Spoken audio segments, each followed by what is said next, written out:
ઇતિહાસમાં પહેલીવાર ચાંદીનો ભાવ થયો 2 લાખ રૂપિયાને પાર। છેલ્લા 9 મહિનામાં ડબલ થયા ચાંદીના ભાવ, તો સોનાનો ભાવ પણ 1,34,000 રૂપિયાને પાર। દિલ્હીની હવામાં ફરી એકવાર ભળ્યું ઝેર। થોડા દિવસની રાહત બાદ એક્યુઆઈ ફરી 400 ને પાર। શહેરના 18 વિસ્તારોને ડાર્ક રેડ ઝોનમાં મુકાયા।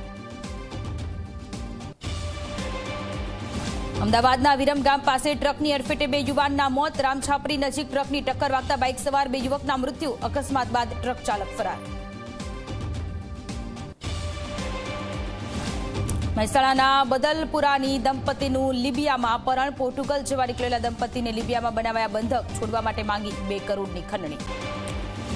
ફૂટબોલના જાદુગર લિયોનેલ મેસી 3 દિવસના ભારતના પ્રવાસે। ગોટ ઇન્ડિયા ટૂર અંતર્ગત ભારતના પ્રવાસે મેસી હૈદરાબાદમાં રમશે મેચ। મેસી સાથે ફોટો પડાવવા 10 લાખ રૂપિયાની ટિકિટ।